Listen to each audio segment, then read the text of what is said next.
What's going on, boys and girls? Welcome to an extreme edition of WWE 13 Experience. This past week at Extreme Rules, many titles were up for grabs and many people got hurt.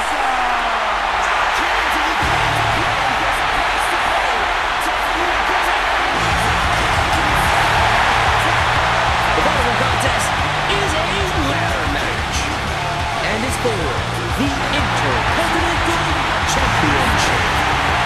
Making his way to the ring from Florida, 241 pounds, he is the Intercontinental Champion, The Miz.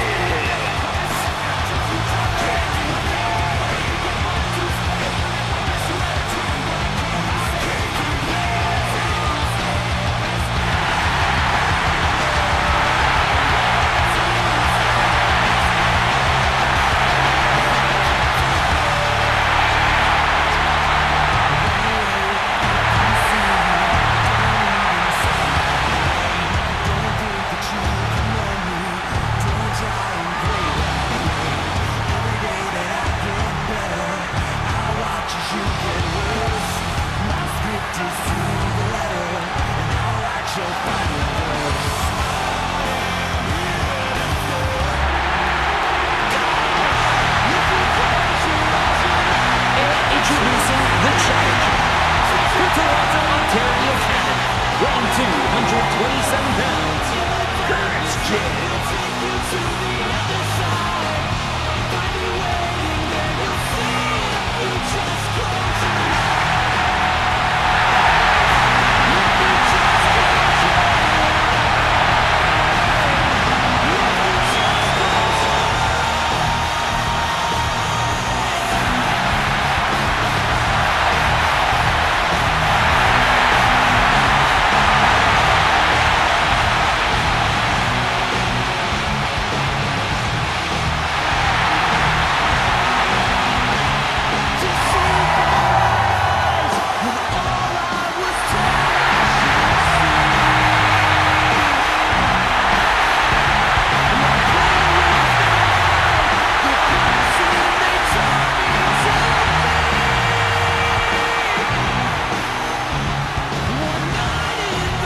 The evening kicked off with The Miz putting his Intercontinental title on the line in a ladder match against none other than Christian. As we all know, Christian has great experience in these surroundings.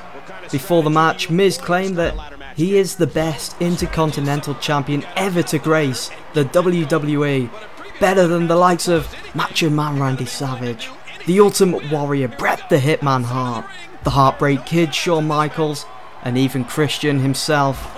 The thing about The Miz is he will go out there and he will back up everything he says in that ring. There has been some great ladder matches in the past in the WWE, and as we all know, Christian has had his fair share of those.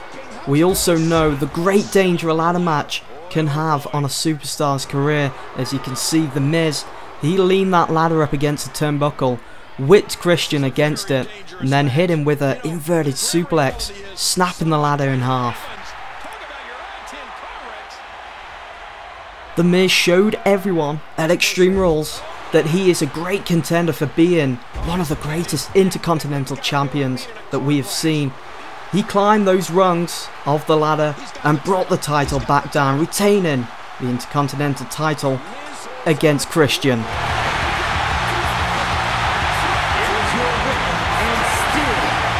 Intercontinental Champion, The Miz.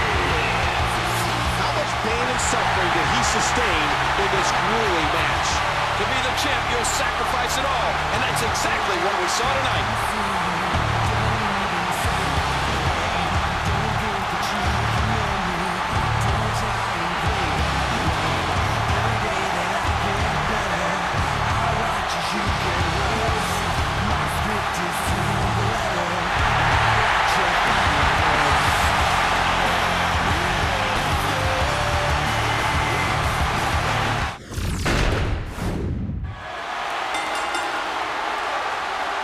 The following contest is an Extreme Rules match and is for the World Heavyweight Championship.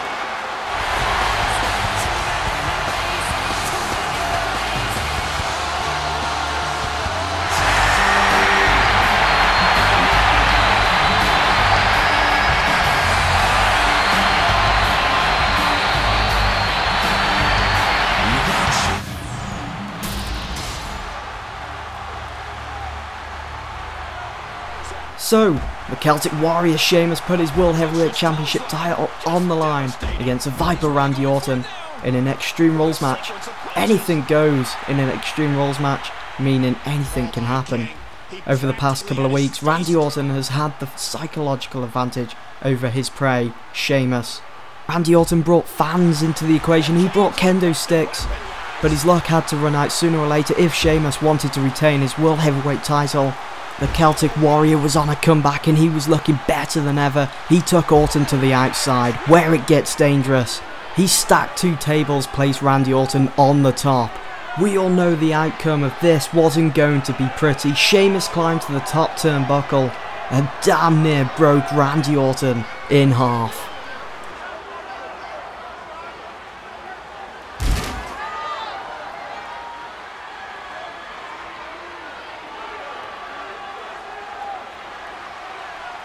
Sheamus was busted open at the hands of Randy Orton, and we all know that steel doesn't mix well with flesh. The Irish blood of Sheamus shining through. He wasn't backing down from a fight. He lifted Orton up onto his shoulders and hit him with a massive Celtic cross. He went for the cover, looking for the win, looking to retain his title, but Orton somehow managed to kick out. Randy Orton puts Sheamus through the ropes and plants his head down into that steel chair with a rope-hung DDT. The Viper Randy Orton had injected enough venom into this match to put Sheamus down as he hits him with an RKO, and surely that's all she wrote for the World Heavyweight Champion, Sheamus.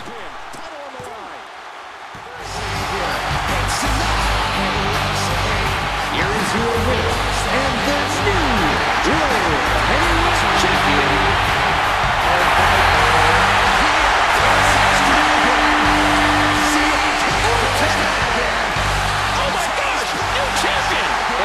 In the WWE ever be the same again.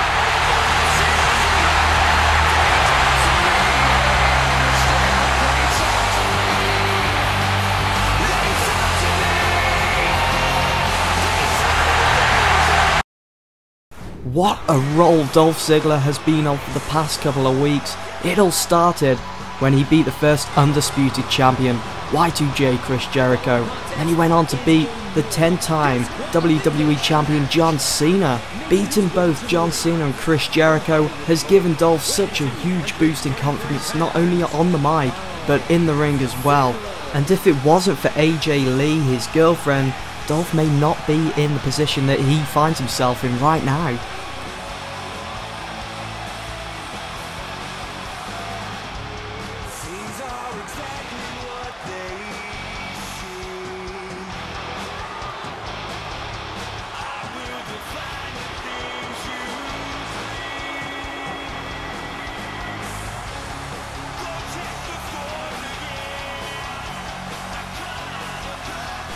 Before Dolph's open challenge was accepted, Dolph told the WWE Universe he doesn't care who it is that accepts, he will still beat them.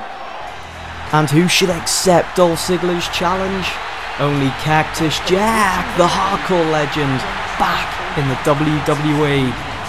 Dolph Ziggler was going to have his work cut out, going up against Cactus Jack, someone who has great experience in these types of matches.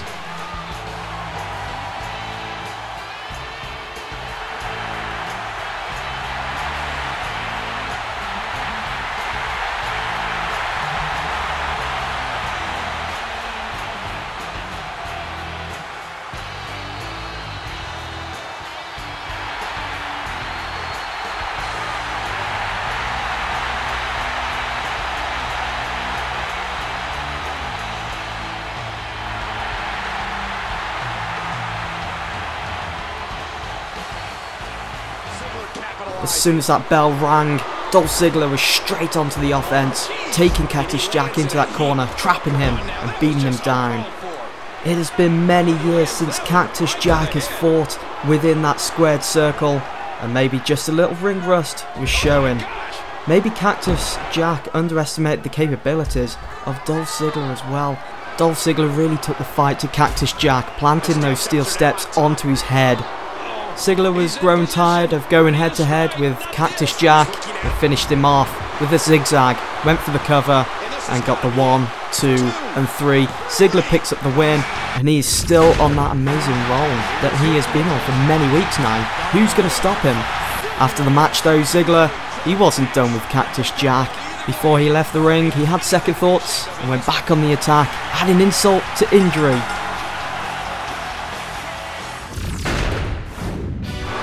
Extreme Rules couldn't come quick enough for Daniel Bryan, who has been feeling betrayed for the past couple of weeks.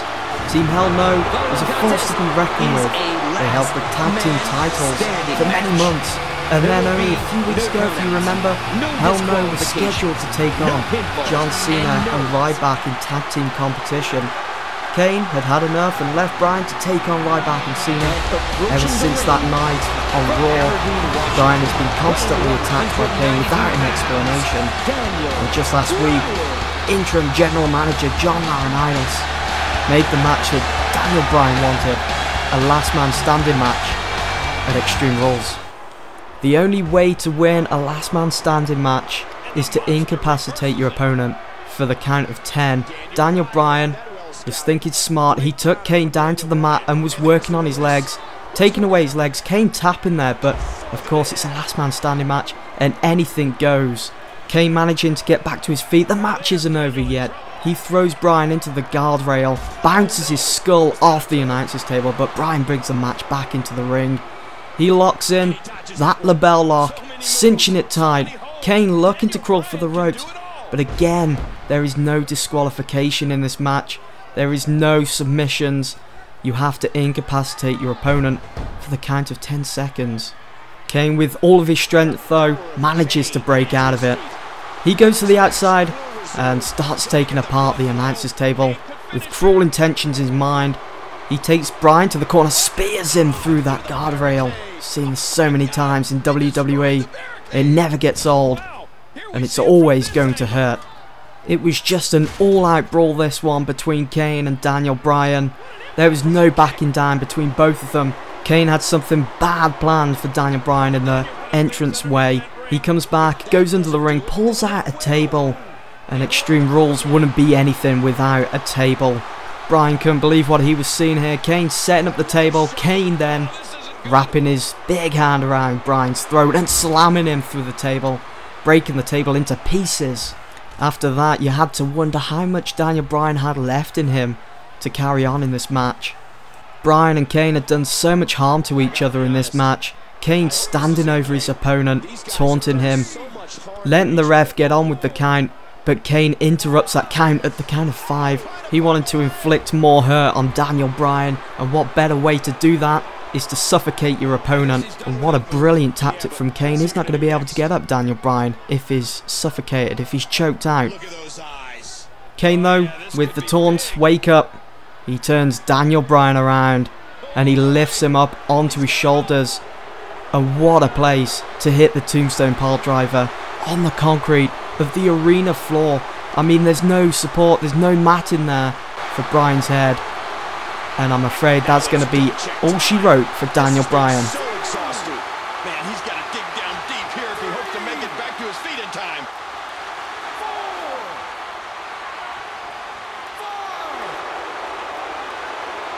6, 7, 8, 9. Unbelievable. It's over. Well, Kane picked up the win, but that wasn't enough. He took Daniel Bryan backstage, slamming his back into the drinks machine there, then slamming him to the technical area, then into the boxes that contains all the technical stuff, then slamming the door against his face, then slamming his back into the boxes again, and then finishes up the assault by throwing Bryan through the glass. Such a shame to see such an amazing wrestler in Daniel Bryan being taken out by Kane. We just hope that Bryan will return to action soon, rather than later. It's been a very interesting couple of weeks for the WWE Champion CM Punk. He's scheduled to take on John Cena at Extreme Rules, not Ryback as well. CM Punk's way of rebelling against that decision was to hire Seth Rollins and Dean Ambrose and carry out numerous attacks on both Ryback and John Cena.